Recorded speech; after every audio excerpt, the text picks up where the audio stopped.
আসসালামু আলাইকুম এভরিওয়ান। মনিমার রান্নাঘরে আপনাদের সবাইকে অভিনন্দন। চ্যানেলটা যদি প্রথম দেখে থাকেন তাহলে আপনারা সাবস্ক্রাইব করবেন, ইউটিউব থেকে দেখলে বেল আইকন টিপে রাখবেন, ফেসবুক থেকে দেখলে ফলো দিয়ে রাখবেন। ভিডিওটা দেখা শুরু করার আগে লাইক দিয়ে ভিডিওটা দেখা শুরু করুন। যারা অলরেডি সাবস্ক্রাইব ফলো করেছেন তাদেরকে অসংখ্য ধন্যবাদ। যারা এখনও করেননি তারা এক্ষুনি করে ফেলুন। এখানে খাসির মাংস নিয়েছি 1 কেজি। কিভাবে ঝটপট রান্না করা যায় ঈদের দিন সেটা আপনাদের সাথে আমি শেয়ার করব। সামনে কোরবানির ঈদ আসছে, আপনারা এইভাবে চাইলে রান্না করে নিতে পারবেন। মাংসগুলো আমি পিস করে নিব রেগুলার সাইজ। মাংসটা অনেক ভালো ছিল, এই মাংসটাতে পানি মারা ছিল না। ঈদের দিন যেহেতু অনেক কাজের পেরেশানি থাকে, সেজন্য এভাবে রান্না করলে খুব দ্রুত রান্না করে নিতে পারবেন আপনারা। একসাথে অনেকগুলো রান্না আমি দেখাবো কিভাবে আমি রান্না করি। আমাদের মতো মধ্যবিত্ত ফ্যামিলিদের জন্য খাসির মাংস খাওয়া এখন বিলাসিতা। অনেকেই বলেন খাসির মাংস রান্না করলে একটা গন্ধ থাকে, সে গন্ধটা একদম থাকবে না যদি আমার এই রেসিপি ফলো করে আপনারা রান্না করেন। মাংস পিস করে নেওয়া হয়ে গেছে, আমি ধুয়ে নিয়ে আসবো এবার। মাংসটা রান্না করার জন্য আমি কড়াই দিয়ে দিয়েছি, পরিমাণ মতো তেল দিয়ে দিব। খাসির মাংস তো তেল একটু কম দেওয়া লাগবে। এলাচ দিলাম 4-5টা, তেজপাতা দিলাম 2টা, দারচিনি 2-3 টুকরা, লং 6-7টা, গোলমরিচ 15-20টা, আদা রসুন বাটা দিব 6 চা চামচ, কাঁচামরিচ বাটা দিব 2 চা চামচ, পেঁয়াজ বাটা দিব 4 চা চামচ, ধনিয়া জিরার গুঁড়া 1.5 চা চামচ করে,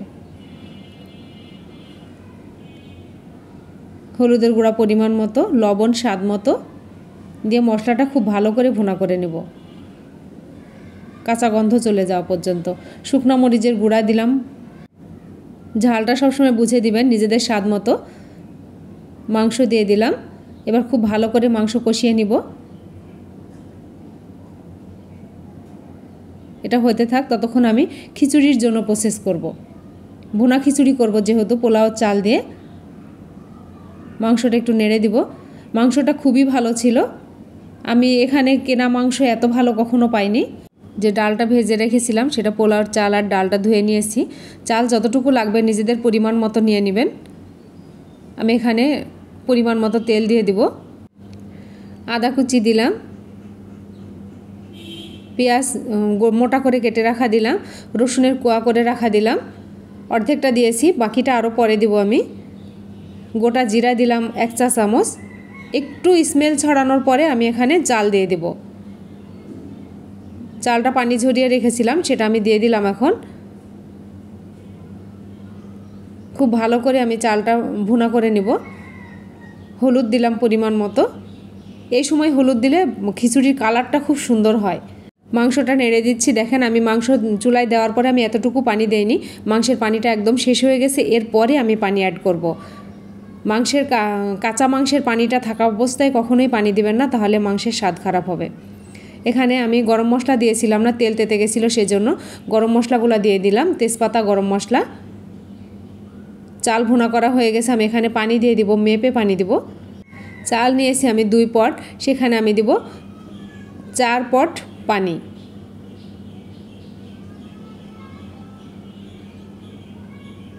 লবণ দিয়ে দিলাম স্বাদ মতো।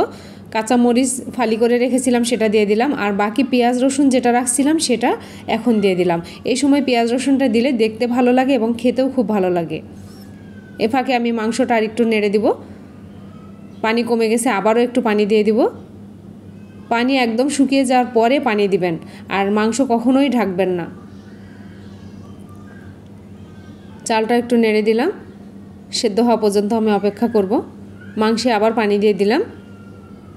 খিচুড়ি আমার প্রায় শেষের দিকে। এখন একটু দেখে নেওয়ার পালা সেদ্ধ হয়েছে কিনা। আর পোলাওর চালের খিচুড়িটা আমার কাছে ভীষণ ভালো লাগে। খিচুড়ি মানেই ভালো, তারপরে পোলাওর চালের খিচুড়ি। আবারও একটু পানি দিয়ে দিলাম। মাংসটা এভাবে অল্প অল্প করে পানি দিয়ে কষাতে হবে, তাহলে মাংসের স্বাদটা খুব ভালো হবে। যখন বুঝবেন যে কাঁচা গন্ধটা, মাংসটা প্রায় কষানো শেষের দিকে, তখন মাংসটা ঢেকে দিবেন। খিচুড়ি সেদ্ধ হয়ে গেছে, চাল সেদ্ধ হয়ে গেছে, এবার ঘি দিয়ে দিলাম। ঘিটা আমার বাসায় তৈরি করা ঘি যদি আপনারা তৈরি করতে চান তাহলে আমার রেসিপি দেয়া আছে, আপনারা চাইলে দেখে নিতে পারেন। ঘি দিয়ে আমি ঢেকে রাখলাম। পানি দিয়ে দিলাম মাংসে। আবার আমি খিচুড়িতে কিছু বেরেস্তা দিয়ে দিয়েছিলাম। বেরেস্তাও আমার আগে থেকে করে রাখা, কাজ এগিয়ে রাখার জন্য। কিভাবে বেরেস্তা সংরক্ষণ করবেন আগে থেকে ভেজে রেখে, সেটা আমার চ্যানেলে দেয়া আছে, আপনারা ওটা ভিডিওটা দেখে নিতে পারেন। গরু মাংসটা আমি প্রেশার কুকারে রান্না করব। মাংস দিয়ে দিলাম, তেজপাতা দিলাম, গরম মশলা দিয়ে দিব এক এক করে, দারচিনি, এলাচ, গোলমরিচ, লং, সব গরম মশলা দিয়ে দিলাম। আর এবার আদা রসুন বাটা দিব 5 চা চামচ।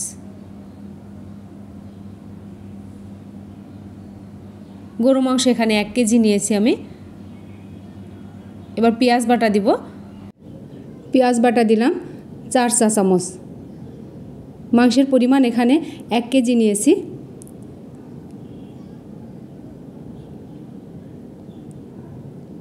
কাঁচামরিচ বাটা দিলাম 2 চা চামচ।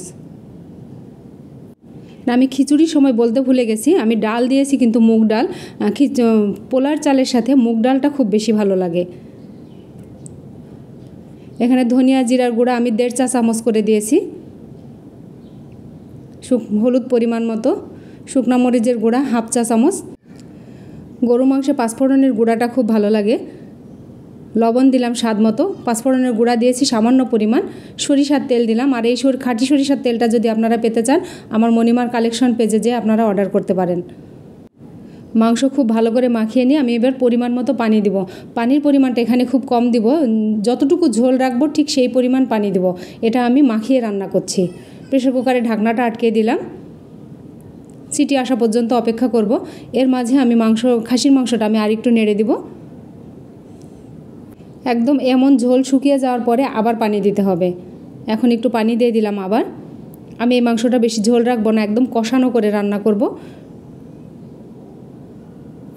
আর এই কষা মাংসটা আমার বর খুব পছন্দ করে, বিশেষ করে খাসির মাংসের কষাটাও ভীষণ পছন্দ করে।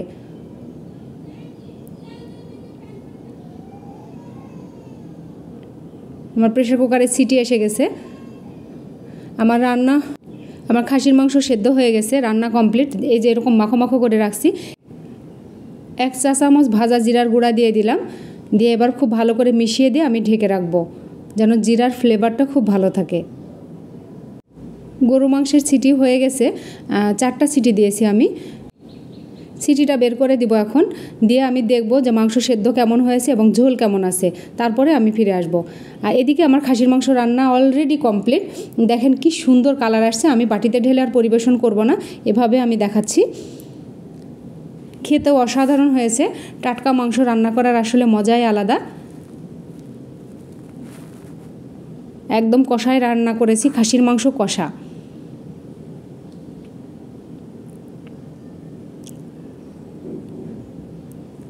আমার প্রেসার কুকারে আমি দেখছি মাংসটা সেদ্ধ একটু কম ছিল, সেজন্য আমি আবার সিটি দিয়েছি।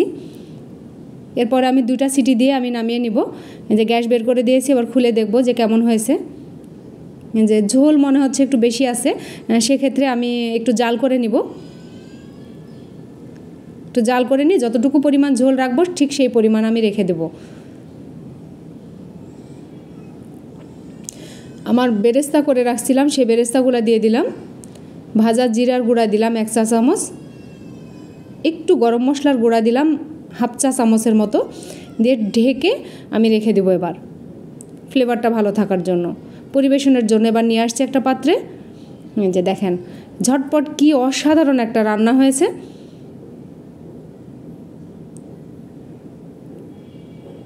যখন খুব তাড়াহুড়া লাগে তখন এইভাবে যদি রান্না করেন খুব দ্রুত হবে, ঝামেলাও কম হবে, পেরেশানিও কম আসবে এবং তাড়াতাড়ি রান্নাও হবে, খেতেও খুব সুস্বাদু হয়।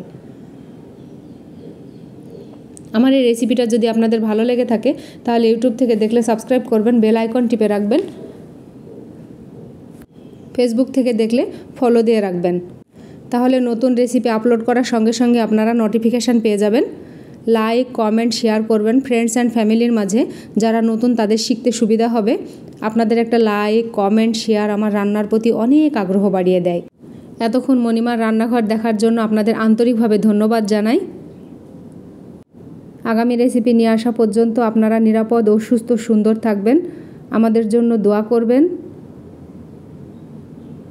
আল্লাহ হাফেজ।